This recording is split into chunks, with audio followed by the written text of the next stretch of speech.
que é a REST API? REST API é uma API que expõe recursos implementadas segundo um estilo arquitetural baseado no HTTP.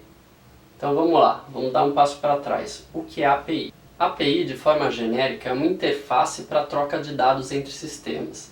Antes de termos os sistemas ligados em rede, talvez tenham pessoas que nem tenham conhecido essa época em que os sistemas não estavam na internet, a API podia ser uma DLL, podia ser uma biblioteca, podia ser um recurso do sistema operacional para se acessar alguma outra coisa de outro sistema.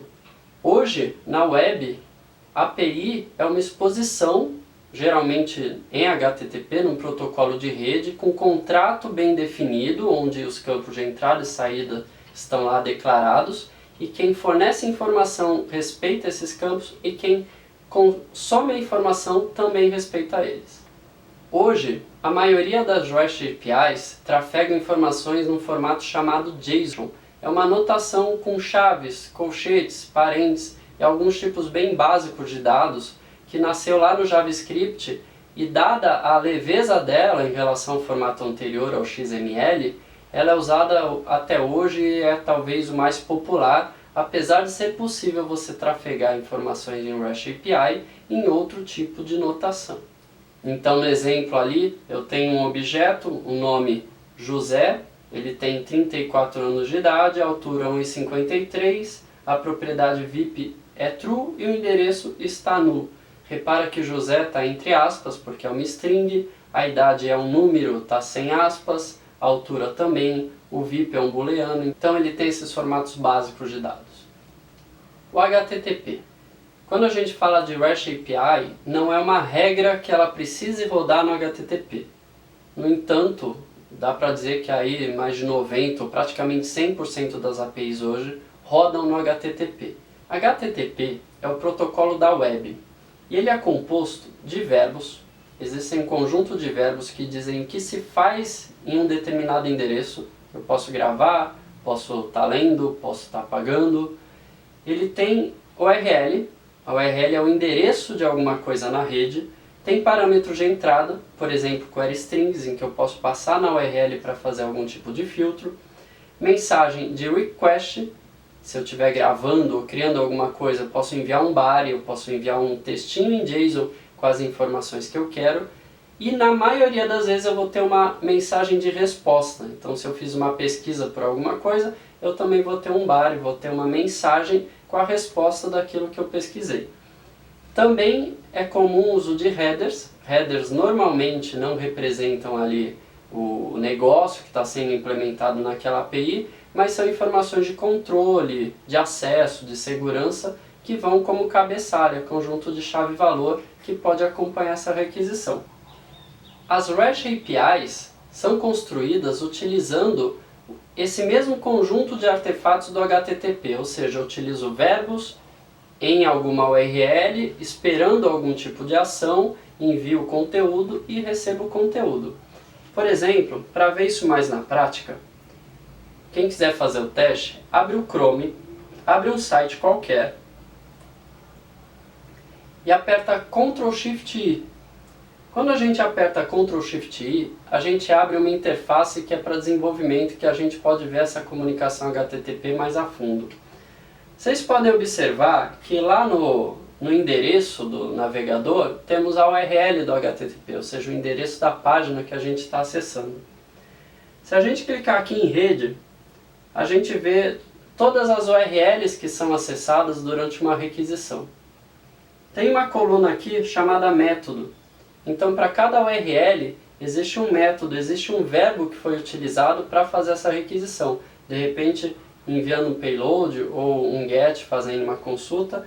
E para cada URL dessa, eu tenho o resultado.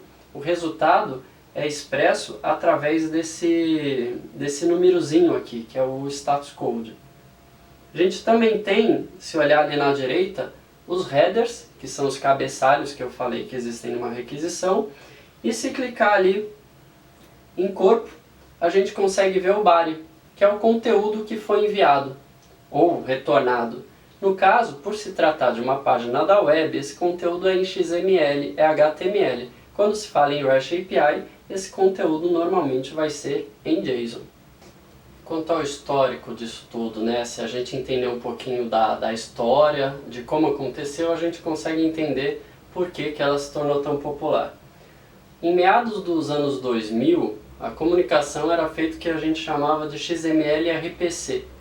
Basicamente é uma URL exposta em algum lugar em que se enviava XML sem formato. Não existiam grandes padronizações, existiam alguns fabricantes de mercado com alguns padrões, mas não era algo amplamente conhecido, utilizado, até porque a gente não estava tão na web assim como estamos hoje.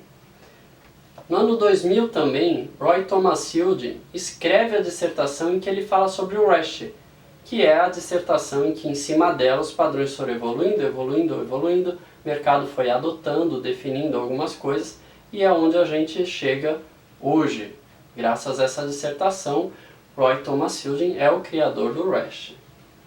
Em 2003, e essa época, era muito comum se utilizar SOAP. SOAP era um protocolo em XML em que as aplicações, geralmente a nível empresarial, ou seja, dentro da rede da empresa, trocavam informações. Então ele era muito estruturado, ele endereçava uma série de padrões, ele endereçava a segurança, o formato da mensagem, era um protocolo bem completo. No entanto, o contrato e a comunicação era muito grande, tanto pela completude da definição quanto pelo formato, porque era trafegado em XML. E XML é mais verboso, se escreve muito mais do que o JSON para se trafegar algo nesse formato. O problema é que nessa mesma época começaram a surgir os dispositivos móveis.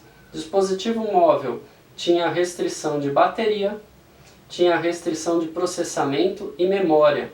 Então, fazer um dispositivo móvel consumir esse SOAP, processar todo esse XML, fazer o parser para interpretar a informação e usar, esgotava esses três recursos que na época eram muito escassos. Em 2006, Yahoo e Google lançam a API deles utilizando o JSON RPC. Então aí foi um dos primeiros pontos relevantes para o estado que a gente está hoje. Ele troca o XML por JSON. Isso faz com que o JSON crie popularidade e se torne o padrão que é mais usado até hoje. E o JSON, por ser menos verboso, ter menos conteúdo e ser facilmente processado por JavaScript navegadores, resolvia as questões dos dispositivos móveis consumindo menos energia, menos processamento, menos banda e menos memória. De 2010 para frente, a gente começa a ver a popularização tanto da troca de informações entre empresas, como também da disponibilização de informações em REST. Isso é fomentado muito pelas grandes empresas de TI, como Microsoft, Google, Instagram, LinkedIn. Praticamente toda a rede social e todo o sistema disponibilizado na web passa a ter um REST API para que você possa criar aplicações que possam utilizar essas informações e estender suas capacidades. Então, de forma resumida, o REST versus o que existia antigamente, o REST é mais leve.